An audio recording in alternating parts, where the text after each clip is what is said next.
to talk about angles and their measures. It's actually our very first lesson of Chapter 5 since we started on Chapter 5.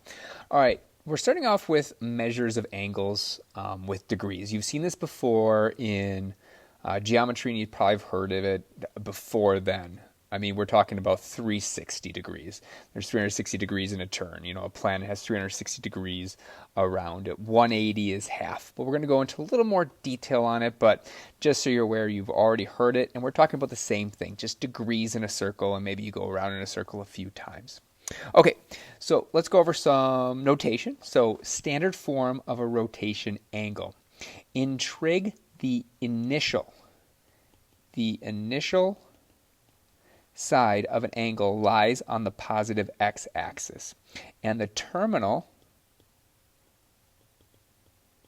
side rotates counterclockwise. That's important. Counterclockwise for positive angles and clockwise for negative angles. Because when I say we're going to go positive 360 versus negative 360, it changes which direction we are turning. If you picture a Ferris wheel, you know, if it goes one direction, we can call that positive, and the other direction negative. They definitely care which direction the Ferris wheel is turning. It's pretty critical that it goes the right way, otherwise the gears kind of jam up. So let's put those notes on this first little, and we're going to talk about this later. This is, eventually we're going to call this a unit circle. Let's just call this a circle of degrees for right now. But in this class, if you look at this little red line right there, that is always going to be our initial side. It is also called kind of our start position. It will always be right here. We're never going to move that initial side. That initial side is always going to be there unless for some reason someone specifies. It has to be very specified that it's somewhere else. Otherwise, we always know it's right there. It's always that x-axis out here. All right, now we can see we are swinging this bar. That little blue line tells me I'm swinging that bar a certain distance, and we're going to use degrees to state that. So we're saying basically we're going to take this bar and we're going to rotate it 120 degrees. Where that ends is called our terminal. It's our terminal side. And that side moved 120 degrees. How basically the circle breaks down? Well, if that initial side doesn't move, we are at 0 degrees. If that initial side goes up and the terminal ends perfectly straight up and down, we're looking at a 90-degree angle. You might remember those from right triangles. Right triangles have that perfect end that is 90 degrees. So right there, if we picture from geometry, you could put a little square there and say that's 90 degrees. Well, if you go halfway around a circle, that's our 180 degrees. If we go straight down from there, we add 90 to that 180, we are at 270. If for some reason we go all the way around, we're not back at 0 degrees. In fact, we would end at 360. If you jump up in the air and do a full spin, you went 360 degrees. You actually moved. 0 degrees indicates you haven't moved. 360 means you spun. And in fact, you are allowed to spin as many times as you want. You kind of just keep adding 360. We'll talk about that in the third one. But since we are going counterclockwise, it is a positive turn. It is going in the positive direction. A negative one would be that next one. So we're over here. We're looking at that next initial and terminal side. So as always, our initial starts right there. This little line right here indicates which direction we're spinning, and we end at our terminal side. Note, we will always have, if I highlight this, we are always going to have this little arrow that tells us which direction we are going. If we don't have that, we're allowed to just guess at whether it's positive or negative. And there are times where I might do that. And you'll see on the next one, I'm going to do that to you. But most of the time, we're going to have a little arrow so you know if it's positive or negative. Since we are moving in a clockwise fashion, we're actually going to move negative 240 degrees. When you're moving in at negative degrees, we're still going to start at 0 degrees. But this time when we're straight down, that would be negative 90 degrees. So you could think about that 90-degree angle again up there. If we keep going, we'd be at negative 180. Let's get that 80 there. And then we'd go to a negative 270. And if we completed the spin, we'd be at negative 360 degrees. All right, so we're somewhere between negative 180 and negative 270, so negative 240 makes sense. All right, the last one, note it has no marks on it. So if I asked you about what degree measure this is, you could think of it as being that positive 120. You could think of it as being that negative 270. Or, as I mentioned last time, you might think of it as going around a couple times. So what I'm going to do is I'm going to draw a line on this. I'm going to go all the way around, and I'm going to end right there. Let me highlight something real quick. Anytime we see this go around, that blue right there is 360 degrees. Now if we look at that purple, I'm going to highlight this in purple, if that stands out at all. That little additional purple was that 120 degrees. So we're going to take that 360, add 120 to it, and that total turn was 480 degrees. And you can notice we could add 360 to that, 360 to that, 360 to that, as long as we keep drawing the indication that it keeps going around and around and around. All right, so that's the basics of what we're talking about degrees of measure. The big thing to remember is where that initial side is. That initial side is always on that x-axis. Counterclockwise, positive, clockwise, negative. The way I kind of remember that, if we look at this first graph, if you go up first, it goes in the positive direction. So we're going up, it'll be a positive. If we go down to start off with, then we're talking about negative. All right, let's continue on to an example. All right, the terminal side of an angle will lie in one of the four quadrants. Recall the quadrants 1, 2, 3, and 4. Real quick reminder, if I have, let's go ahead and let's make a little pretend axes right there. Our first quadrant is in our top right. Our second is in our top left. Our third is in our bottom left. And our fourth and final one is in our bottom right-hand quadrant. So all I'm asking for is what quadrant are we actually in? So our first one is 1,225.6 degrees. That's too big of a number. That's too big of a number because basically we're spinning around in a circle. Anytime it's bigger than 360, we know there's some useless circles in there that we kind of want to get rid of. So we want our number that's between 0 and 360 to really know what quadrant we are in. So I basically want to, there's a couple of different ways to do this. You could just subtract 360. You can just subtract 360 over and over and over until you get a number that's between 0 and 360.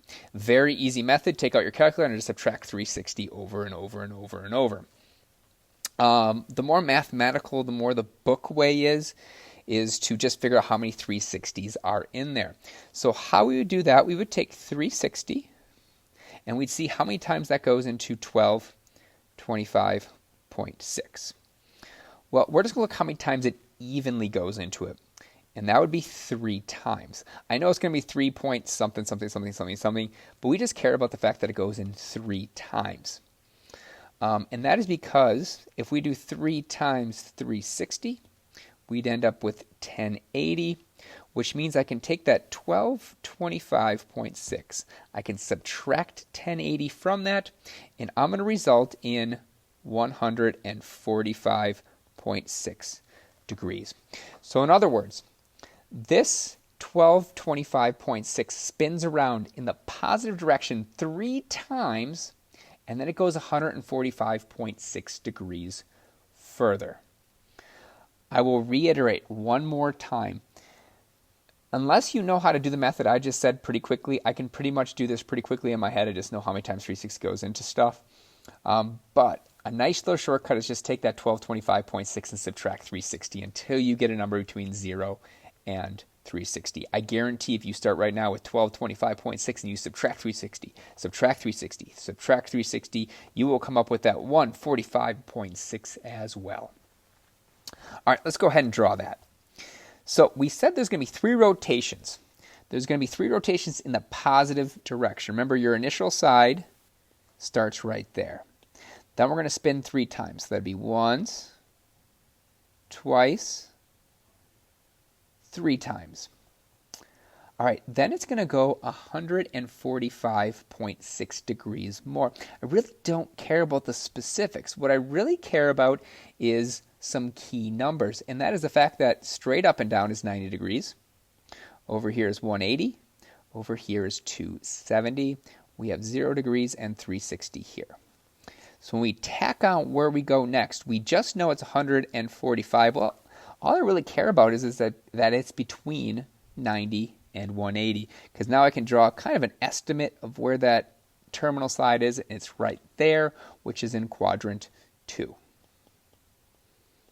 There's no reason to get fancy about exactly where it's going to be. I just need to know what quadrant it is in, so I just know it's bigger than 90, less than 180. Let's just draw a line right there and call it a day. All right, negative 95 degrees. Remember, negative means that we're going to take our initial side and we are going to go down. We're going to go down somewhere. Well, negative 95, that's between 0 and negative 360, because if we draw this, that's what I'm really looking for. If that's 0 degrees, this is negative 90 degrees. This is negative 180. This is negative 270, and this would be negative 360. So if it's negative, I just care. It's between 0 and negative 360. Negative 95 is a little bit bigger than negative 90, so we're kind of picturing our line going right here. That's our terminal side. That's all we have to do for that one. And now we're just going to put down, hey, that's quadrant 3. Not looking for perfection, just looking at what quadrant it is. Negative 225. Once again, if I'm going negatives, I'm just picturing our negative 90 degrees. I'm looking at my negative 180. I'm looking at my negative 270. And I'm saying, well, negative 225 is somewhere between negative 180 and 270. So our line must be somewhere in here. I'm also going to note my initial side is here. Negative means I'm going down first, so I'm going in a clockwise fashion. And that's definitely quadrant 2.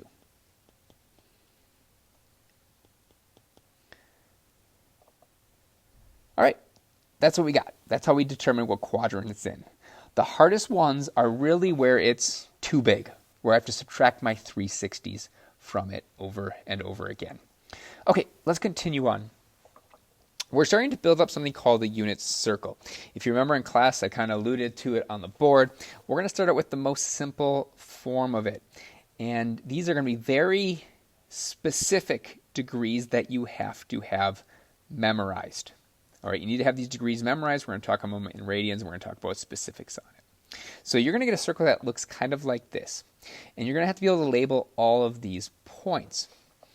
Well, we already did a bunch of them. We did our 0 degrees. We did our 90 degrees. We did our 180. And we did our 270. And we can end with a 360 down here. All right, but what about these 3 dots that are in the middle? Well, you might be looking at this middle dot right here and saying, well, that must be halfway between 0 and 90, so that must be 45. And you'd be 100% correct.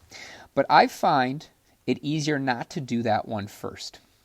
Instead, I like to start with that one and that one. And why I do that is because those are always going to be 30 away from each other. So if we start at 0 degrees, my first tick mark right here is going to be 30 degrees. Then we add 30 to that, we'll be at 60 degrees. My next tick mark would be 30 plus that. Well, that's already 90. So I could have been just following this pattern to start off with. 30, 60, 90. 90 plus 30 is 120. Then we have 150. Then we have 180, done. 180 plus 30 is 210. 210 plus 30 is 240. 270. 270 plus 10 or 30 is 300. 300 plus 30 is 330. Boom. Now to do the middle ones, we can either do what's between 0 and 90, which is 45, or We added 30s across the board. Now to get to this middle one, we're just going to add 15. So 30 plus 15 is that 45 degrees. That's 450, there's 45 degrees. Then we take that 120, see this 120 over here, add 15 to that, and we'd be at 135. Then we look at that 210, which is right here. Take that 210, add 15 to it, and we're at 225. And finally, we find that 300, add 15 to it, and we're at 315. So the way I do this in degrees is I start at 0, I add 30, add 30, add 30, add 30, add 30, all the way around, and then I add my 15s for that middle dot. All right, let's continue on. Coterminal angles. Coterminal angles are angles in standard position that have the same initial side and the same terminal side. So some examples are, if we look at 120 degrees and negative 240. If I was to go in there and erase which direction they're going, so like that, and I erase that, they're going to look the exact same. They have the same initial side and the same terminal side. However, telling which direction it goes changes the degrees. Another way to kind of look at it is, well, negative 240, negative 240. If we do negative 240, it's always going to be 360 degrees away from any coterminal angle. In other words, if I would take negative 240 and just add 360 to it, we are ending up with 120 degrees, just like our first one. All coterminal angles are always some version of 360 degrees. It might be plus 360, plus 360, plus 360, so on and so forth. So let's just see an example of that. Let's go ahead and look over here. What I'm going to do is I'm going to go all the way around once. I'm going to go all the way around again. And I'm going to end up right there. And I'm going to tell you right now that that is 840 degrees. So this is 840 degrees. Well, if you take 840 degrees and you subtract 360, and then you subtract 360 again, so we have our 840, we're going to subtract 360 and subtract 360, we are going to end up with, once again, 120 degrees. Coterminal angles are always some variation of 360 degrees away. Whether you're adding, subtracting, it's always going to be with 360s. That's going to lead us down to a very specific formula. If you have angles alpha and beta in standard position and they are coterminal, there must be an integer k such that, now let's get some notation down. We're going the measure of angle beta. That's what that stands for, the measure of angle beta. Kind of like it could be 120, it could be 360, we don't know what that is. But the measure of angle beta is going to be the same thing as measure of alpha plus k times 360, as long as k is an integer. Remember, an integer is basically that whole number, but you can have positives or negatives. So if we look at negative 240, if you add 1 360 to it, you end up with 120. If you are at 840, if you subtract 2 360s from it, you'll be left with 120. So your k value would be negative 2. Let's see some examples of that. So we're supposed to find 2 positive and 2 negative angles that are coterminal with negative 50. So all we're going to do to find those 2 positive or negative angles is we're just going to take negative 50, and we got degrees, plus, well, to find a positive one, let's just add that by 1 360 degree. Well, that's going to equal 310 degrees. I know it's coterminal because I'm just adding 360 to it. Another positive one would be negative 50 degrees plus 2 360s. In other words, 360 plus 360. So doing that, we're going to end up with 640 and 70 degrees. Once again, we know it's coterminal because I'm just adding versions of 360. To go negative, we're just going to do negative versions. We'll have negative 50 degrees plus, we're going to change our k to negative 1, 360. So in essence, I'm just subtracting 360 degrees to give me negative 410. Let's do that one more time with negative 50 degrees plus a negative 2, 360 degrees equals a negative 770.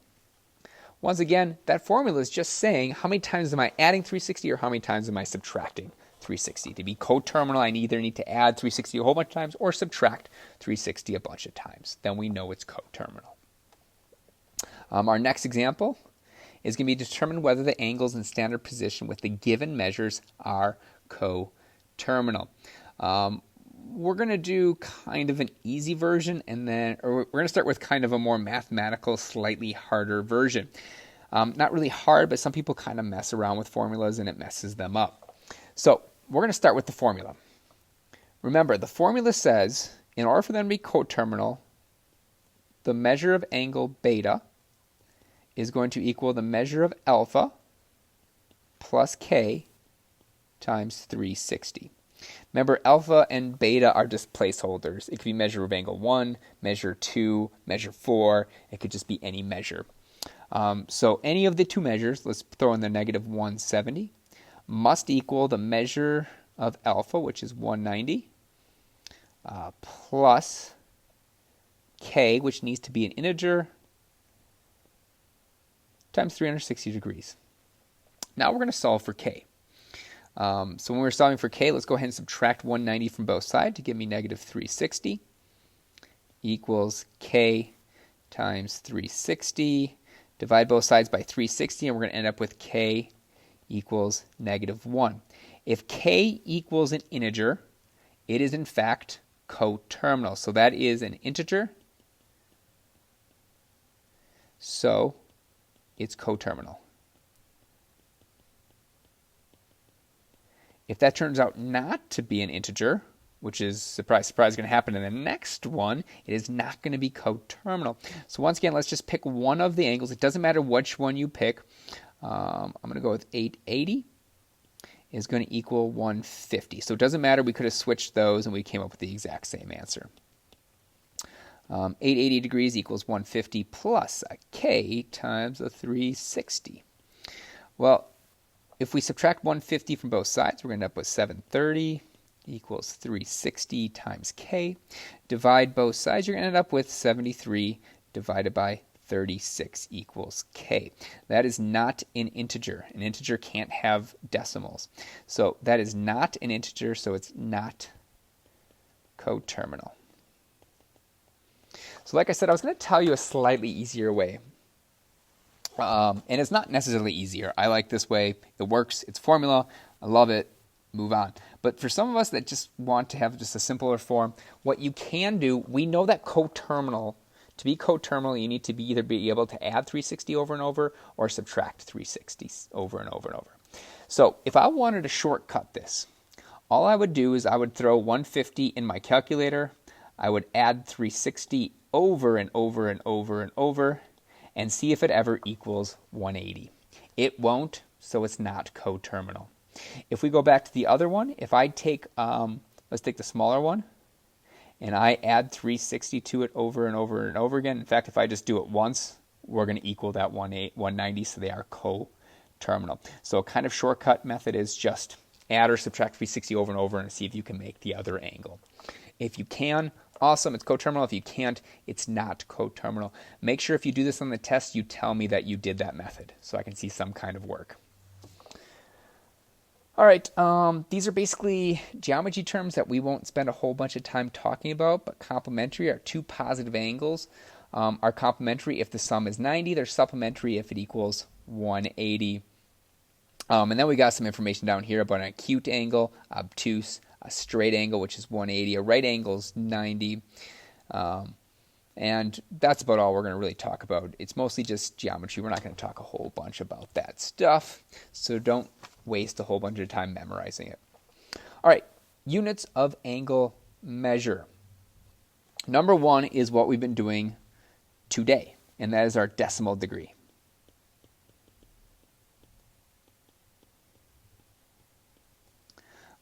It's kind of known as our normal, your normal. My normal would be something else, but we'll get to that later. But it's kind of the normal measurement of degrees that we used in geometry, 360 degrees in one rotation.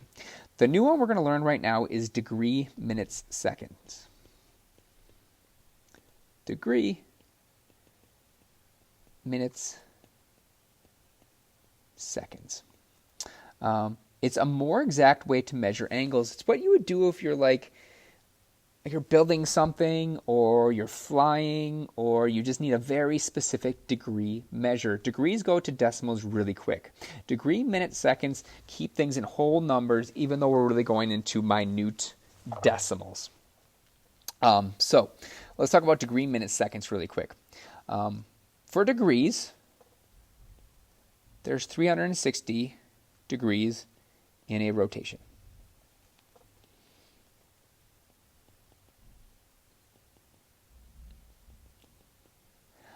Our minutes are actually going to stand place for 1/60th of a degree.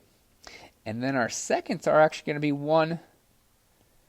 1/3600th of a degree. So as soon as you get down to your seconds, you're talking about 1/3600ths of a degree. So it's very, very minute when we get to our seconds. So once again, it's just a very precise way without having decimals across the board. All right, let's talk about these. So a more specific or easy way to kind of picture what we're talking about is converting between the two. So the first and easier way is to convert from degree, minutes, seconds to a decimal degree. And we just got to follow these 4 steps. So our example is going to be, what should we do? Let's do 32 seconds, 5 minutes, and 28 seconds. So that's how you write your degree, minutes, seconds. Once again, you kind of use that 1 tick mark for your minutes and 2 tick marks for your seconds. You might see those as feet and inches. It also works for minutes and seconds. So once again, this little tick mark is our minute. This stands for our seconds. All right, first step is to carry down your whole number. So we're going to carry that heavy 32 degrees. We're going to put a little arrow and rewrite it. All right, so we have 32 degrees. Then what we're going to do is we're going to divide our minutes by 60. So we are going to take that 5 and we're going to divide by 60. And we're actually going to tack that onto our 32. So we have 32 degrees plus 5 divided by 60 degrees. Then we're going to divide the seconds by 3,600. So we're going to take 28 and we're going to divide by 3,600. And we're just going to add those 3 things together. We're going to take out our calculator and we're going to type all of that in. So in simplified form, we're going to take 32. We're going to add, and we're going to round these a bit to 0.0833, and then we're going to add 0.0078, and that's going to equal 32.0911, and that is approximated.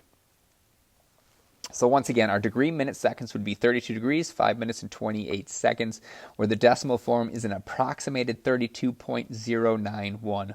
So it's a lot easier to say things in minutes and seconds than decimals. All right, let's hurry up and finish this up because we're almost at the 30 mark. All right, our very last one is converting decimal degrees to degree, minutes, seconds. This one's a little trickier. So let's do this example here. We're going to do, let's do 56.735 degrees. All right, we're going to convert it to degree, minutes, seconds. The first thing we're going to do is we're going to carry down that whole number. Well, that's nice. That's what we did last time. So let's carry that down, 56 degrees. Then we are going to, in fact, I'm going to carry that down even lower. I'm going to get that out of my way. We're going to carry that down. We're going to use that in our final answer. So we're going to go 56 degrees. All right, then this 0.735. What we're going to do is the second step says multiply the decimal by 60.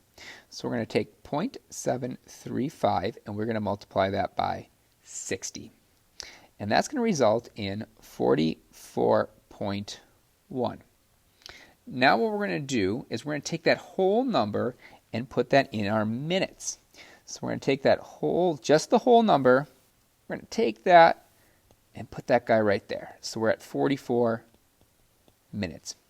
Now we're going to drop that decimal down once again, whatever it is. Right now it's a nice 0.1, but it might be 0.135, something like that. Usually we'll round to the 10th or the hundredths. If it doesn't say anything, I would just round to the tenths. I'm sorry, the hundredths, because we'd probably want that 0 there. But we're at 0.1, so we're going to carry that down, just that 0.1, and we're going to multiply that by 60 again. No, we multiply by 60, multiply by 6, that gets us to our 3600s. We multiply that, and we end up with 6. We take that whole number. If it's not a whole number, we're going to round it to a whole number, and we're going to throw that right there to 6 minutes. All right. That's what we got for you today. That's the beginning of basically just degrees, degree minutes, seconds, just so we can start talking and moving this unit along. All right, guys, good luck with it.